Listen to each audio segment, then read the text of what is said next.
Paz do Senhor.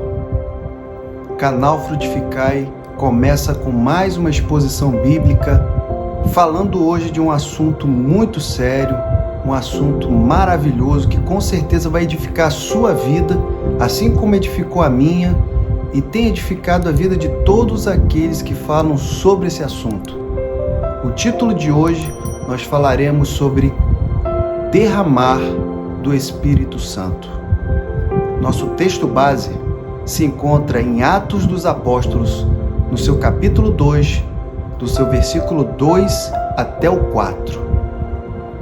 Nessa oportunidade nós falaremos sobre alguns tópicos que serão base sobre esse período que foi exatamente dentro da festa de Pentecostes que ocorreu o derramar do Espírito Santo. A festa de Pentecostes nada tem a ver com essa ocorrência. O derramar aconteceu durante a festa. Segundo ponto que eu queria já destacar logo de início é que todos estavam reunidos, mas eles estarem reunidos era exatamente porque se tratava de uma festividade no qual exigia tal coisa. Não era uma obrigatoriedade de que o derramar acontecesse só porque eles estavam reunidos. Mas temos muito a falar sobre esse assunto. E é com temor e tremor que eu vou falar dele. E por isso eu peço, antes de mais nada, a sua ajuda. Sim, a sua ajuda. Eu venho pedir que você seja um semeador comigo. Semear a palavra de Deus nos lares, nas casas, nas famílias, em localidades dos quais não conhecem a Cristo, no local onde conhece a Cristo, mas com certeza tem cada vez mais fome da palavra ou às vezes precisa de uma palavra. Por gentileza, se inscreva no canal. Se puder, compartilhe nas suas redes sociais, envie para aquelas pessoas dos quais você conhece que fazem parte do seu círculo de amizade. Isso vai ajudar muito o canal Frutificai e vai fazer com que ele seja visto e a semente da palavra ela vai muito mais longe. Dito isso, queridos, eu ainda vou dizer que falaremos sobre quais foram as manifestações do derramamento do Espírito Santo. Também, como foi esse derramar do Espírito Santo? Como? De que forma? Também falaremos após. Como foi o após o derramar do Espírito Santo? O que aconteceu? Bom, queridos, para que nós possamos discorrer sobre o assunto, temos que usar então a palavra. A palavra diz: e de repente veio do céu um som, como de um vento veemente e impetuoso, e encheu toda a casa em que estavam assentados. E foram vistas por eles línguas repartidas como de fogo, as quais pousaram sobre cada um deles. E todos foram cheios do Espírito Santo, e começaram a falar noutras línguas, conforme o Espírito Santo lhes concedia que falassem. Esse é o seu canal Frutificai, começando agora.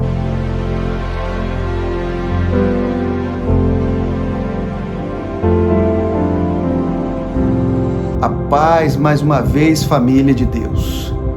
Falar sobre esse assunto é falar sobre o momento em que nós estamos agora numa segunda grande festa, a festa de Pentecostes, no qual eu não vou me ater a falar sobre essa festa porque não é relevante para o assunto. Mas o que é relevante é dizer que passava-se 50 dias do momento em que o Senhor foi morto e ressuscitou. Nesse momento, queridos, o Senhor Jesus, após ressuscitar, ele tinha passado uma orientação aos seus apóstolos. E nessa oportunidade, você pode olhar na sua Bíblia, lá em João, no seu capítulo 14, no seu verso 16 e 17, que diz o seguinte: E eu rogarei ao Pai, e Ele vos dará outro Consolador, para que fique convosco para sempre, o Espírito de verdade, que o mundo não pode receber, porque não o vê nem o conhece, mas vós o conheceis, porque habita convosco e estará em vós. Queridos, Jesus tinha orientado que os seus apóstolos eles permanecessem em Jerusalém e ali eles ficassem até que do alto eles fossem revestidos de poder. Essa palavra foi no momento exato onde os apóstolos, é claro, eles já tinham passado pela incerteza da morte do Mestre, depois pela alegria da sua ressurreição, e depois o Mestre fala tal palavra. E eles estavam fazendo isso de uma forma bem diligente. Eles estavam de fato aguardando em Jerusalém e estavam ali pedindo, consagrando, esperando o momento exato. Momento esse que nós vamos começar agora a detalhar. Um detalhe importante é que todos estavam reunidos e assentados. Se olharmos na palavra, vai dizer exatamente isso, que eles estavam assentados. O que nos mostra que eles não estavam naquele momento em oração. O que nos mostra também que Lucas, no livro de Atos, ele fez questão de dizer que o evento aconteceu de repente. É como se você estivesse esperando uma notícia e inesperadamente essa notícia chega. É claro que não era uma notícia, era um evento, era o derramar do Espírito Santo. E Lucas, então, ele deixa o registro que isso aconteceu de repente. Queridos, qual foi o registro da manifestação do derramar do Espírito Santo? Vamos falar sobre isso. Primeira coisa que eu quero falar com os amados é que não foi um vento forte, não foi um vento impetuoso que tomou conta do local, mas sim foi o som de um vento impetuoso. Som. De forma que, se houvesse folhas dentro daquele local, nem balançariam, porque na verdade foi o som de um vento impetuoso que encheu aquele local. Essa é a primeira observação. A segunda observação da manifestação desse derramar foi a visão de línguas de fogo, labaredas de fogo, queridos. Essa é a segunda manifestação que nós vemos aí no registro em Atos. Em terceiro lugar, nós podemos ver que essas línguas eram repartidas, separadas, e mais, elas repousavam sobre cada um de forma individual. Não foi de repente línguas e labaredas que estavam ali durante o local todo e de repente se assentou sobre as pessoas. Não.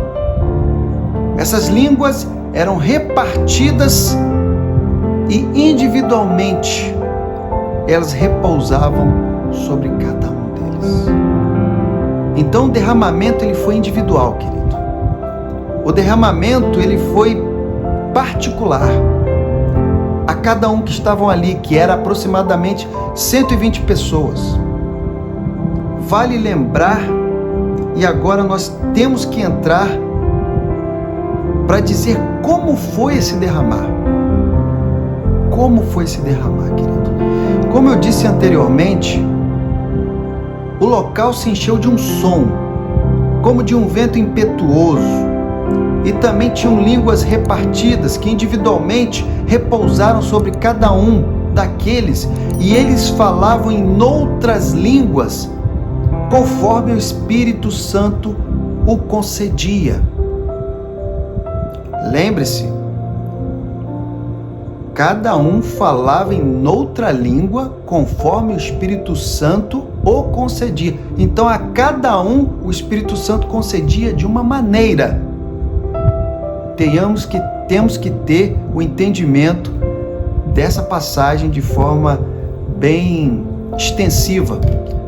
Então, eu quero destacar alguns pontos nesse momento. E o primeiro ponto que eu quero falar é exatamente que a forma repentina no qual o derramamento se deu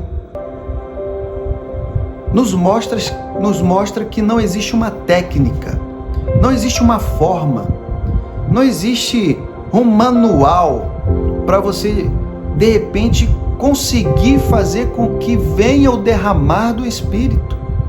Não existe isso de vamos fazer desse jeito e você vai ter o derramar do Espírito na tua vida. Querido, não há técnica, não há forma. Há sim uma busca ao esperar, e isso falaremos melhor. Mas é o primeiro ponto, a forma repentina no qual esse evento aconteceu nos mostra que o Espírito Santo ele é livre para agir como ele quer, da forma como ele desejar. Mas vale ressaltar que essa busca, ela tem que ser constante.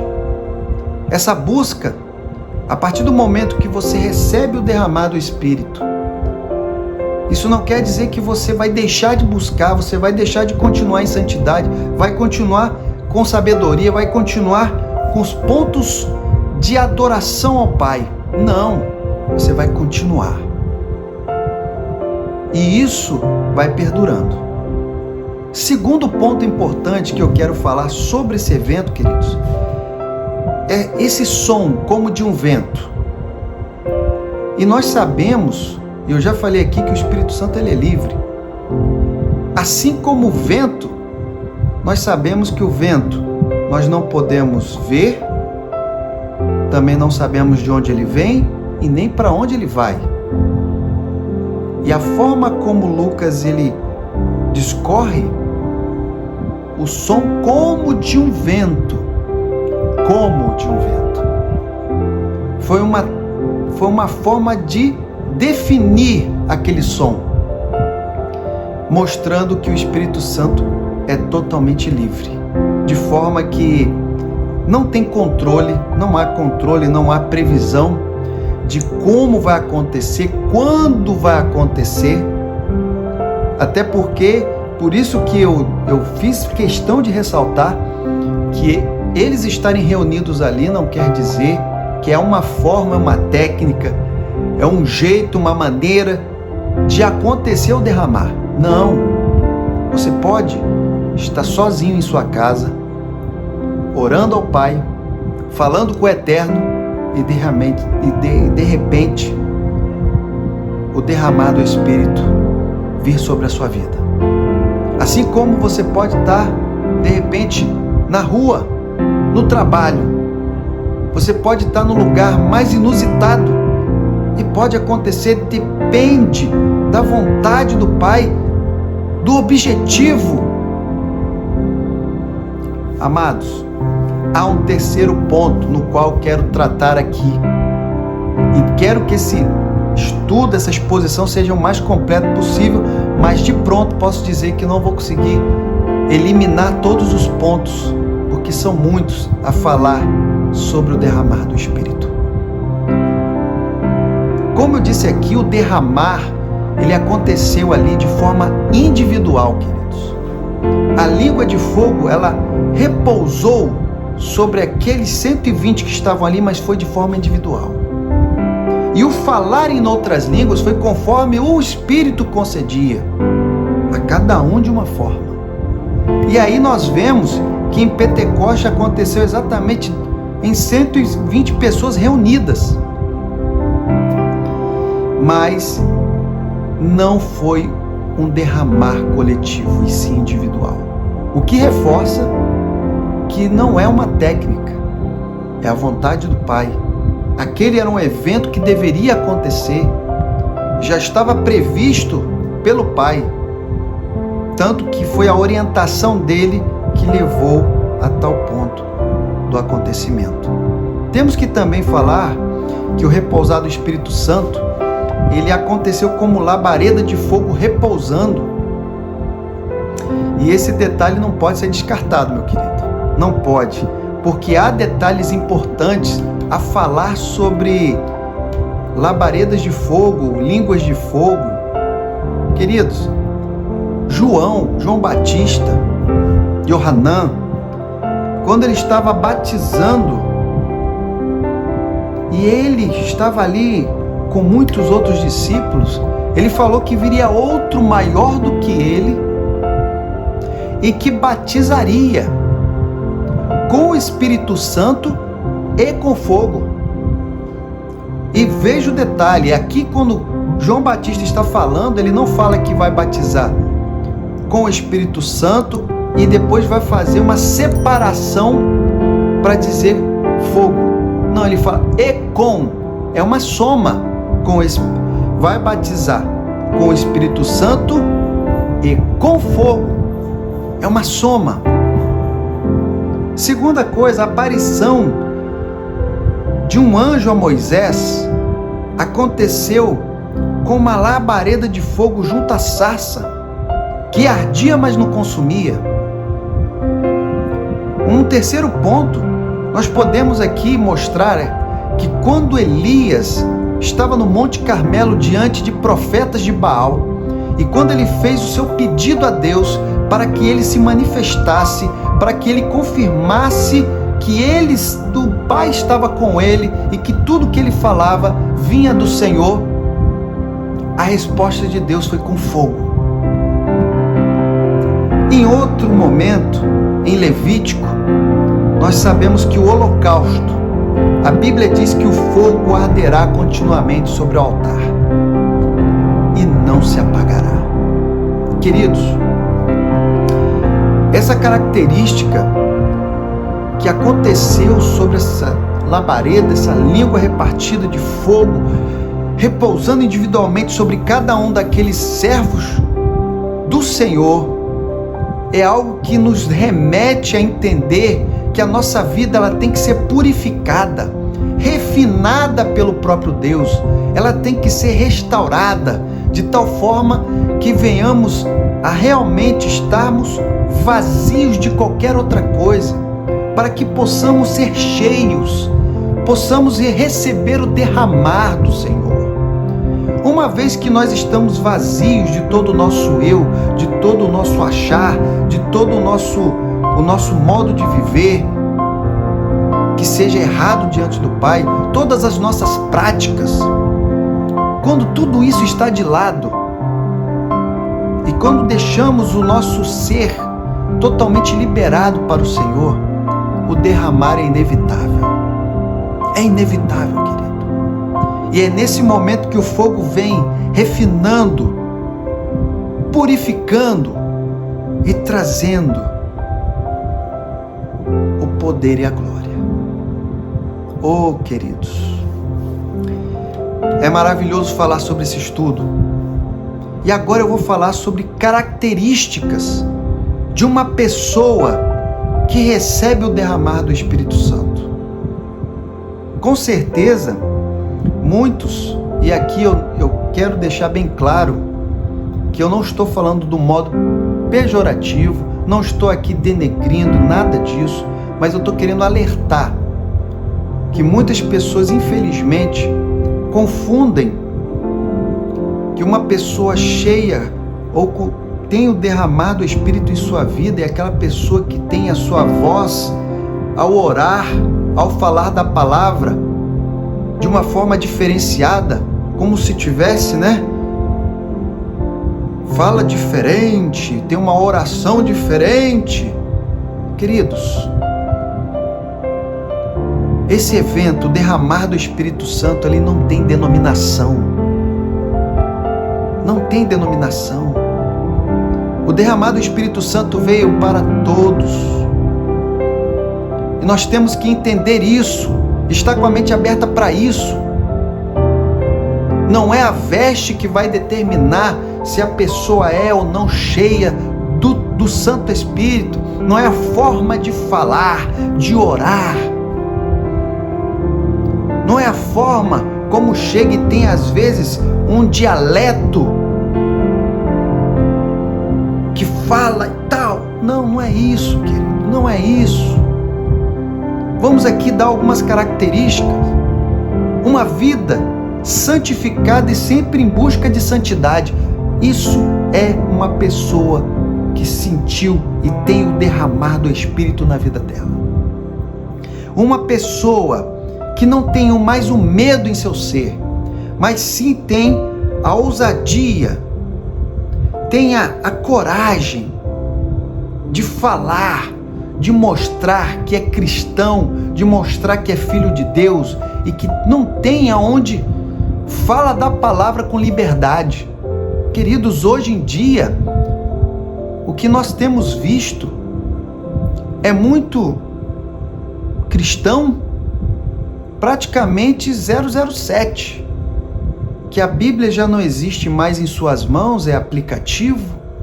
E não estou querendo dizer aqui se aplicativo é certo ou errado, mas a grande verdade é que a sua identidade, a forma como as pessoas olham, não está sendo mais uma coisa clara.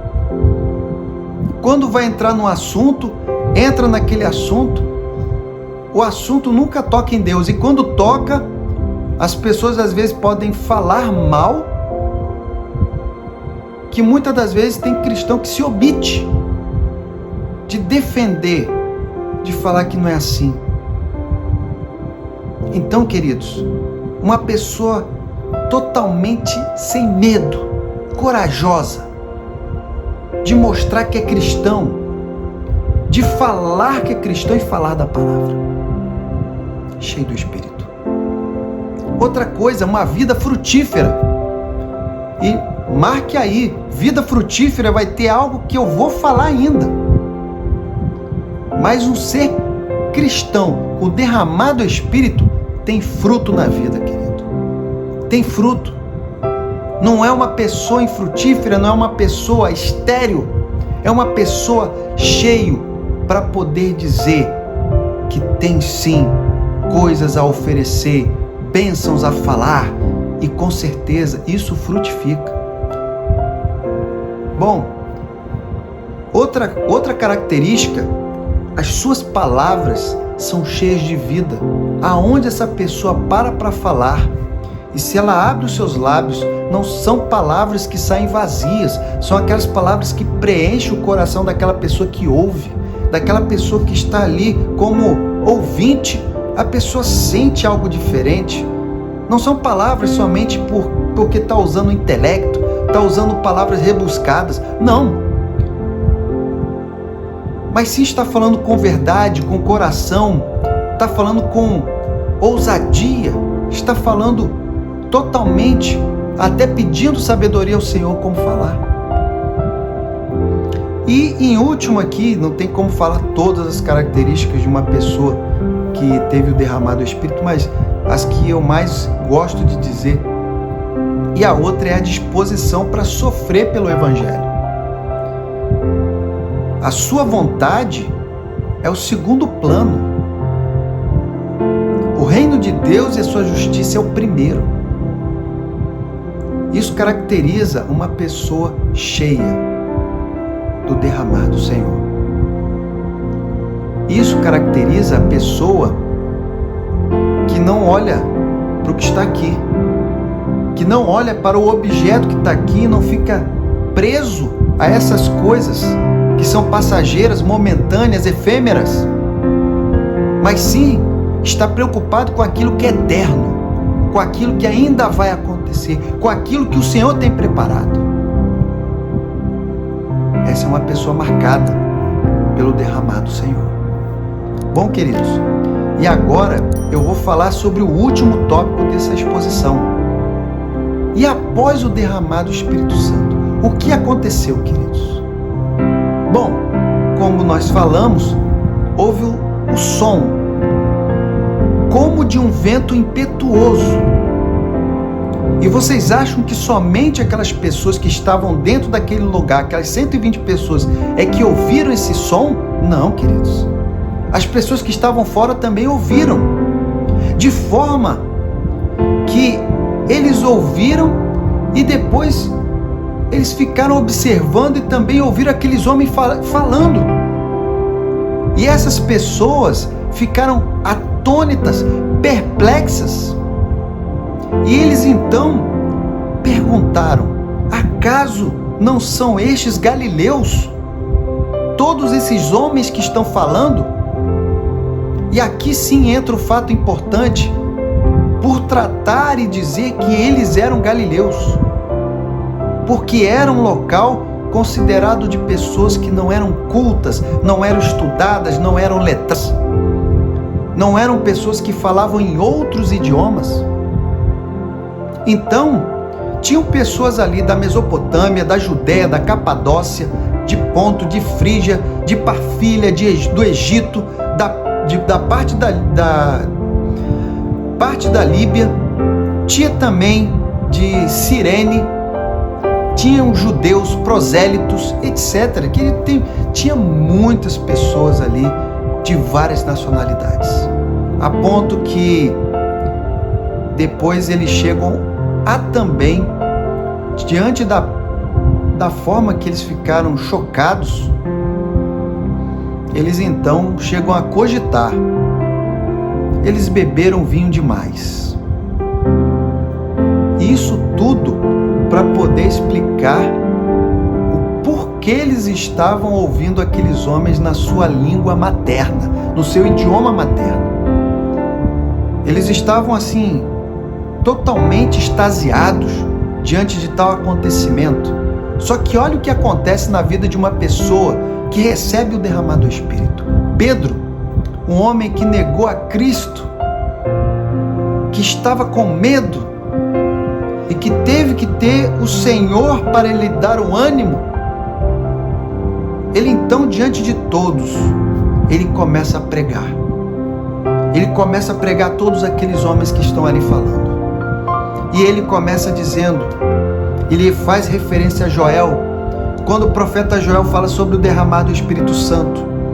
E ele fala sem medo, e ele fala com coragem e ousadia, e ele começa a usar testemunhos que embasam a sua mensagem.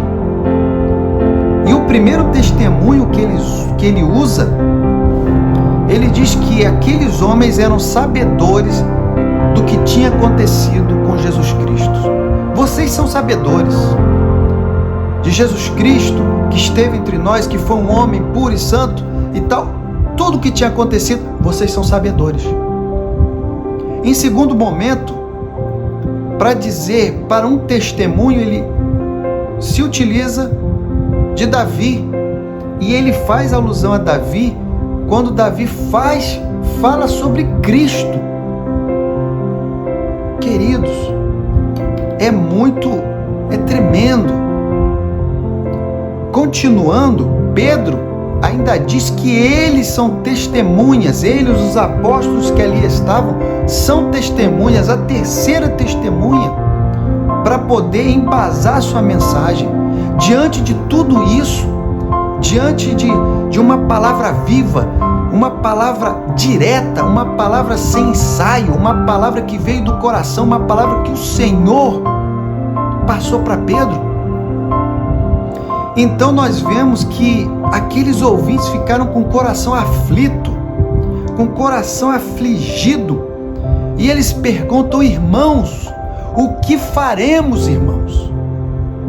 É nesse momento que eu ouso a dizer que palavra maravilhosa, palavra que João Batista falava muito e que agora Pedro fala sem medo: arrependam-se e cada um de vocês e sejam batizados. Então ele aqui usa a coragem, ele usa aqui a ousadia, ele fala no Senhor, a ponto que nessa pregação, na única palavra, depois do derramamento do Espírito Santo, Pedro então, através disso tudo, aproximadamente 3.000 pessoas aceitam a Jesus Cristo. Uma mensagem de um homem cheio da presença do Eterno faz com que 3.000 vidas se voltem para o reino do Senhor.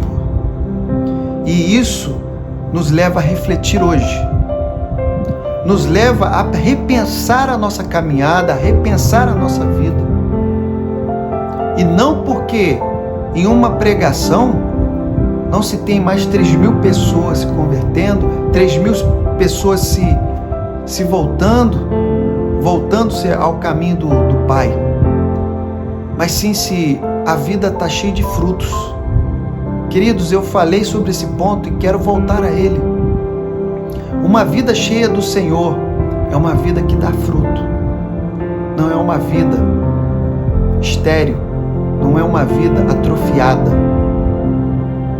Você que tem a vida e a vida com abundância, que tem a fonte de água viva em seu ser, jamais pode ser uma vida que não gera nada. Vida geram outras vidas. Então, queridos, eu quero hoje quero agradecer a você que ficou até agora. Eu tenho certeza que a presença do Santo de Israel, do Eterno, ela está aqui conosco. É maravilhoso, Senhor. Mas eu quero te convidar, meu querido. Eu quero te convidar para algo celestial, que é também uma ordenança do Senhor, e de pregar o Evangelho a toda criatura. E o que estamos fazendo é semear a palavra de Deus a todo aquele que desejar ouvir. Por isso eu quero pedir a você, vem comigo, querido, ser um semeador da palavra de Deus. Não tenha medo, não tenha receio. Pare e vamos juntos nessa caminhada fazer o bem, fazer a palavra frutificar, para que o nosso Deus, o Rei da Glória, seja exaltado. Que o Senhor da Glória, Ele possa lhe dar o renovo, Ele possa lhe levantar, se for necessário, se for preciso. Se você está precisando de algo a mais, meu querido, peça. Peça, porque o Senhor, com certeza, Ele está de braços abertos para lhe dar. Peça ao Senhor. Fique sempre busque no Senhor. Fique sempre ligado, porque com certeza o Senhor sempre vai derramar do seu Santo Espírito sobre ti. Que a paz do nosso Deus esteja sobre a tua família, a tua casa. Que aonde você andar, que o Senhor possa estar mostrando o resplandecer da glória dele através da tua vida. Esse é o desejo do canal Frutificai a Ti. Que Deus abençoe e que a paz do Senhor resplandeça e seja contigo em nome de Jesus.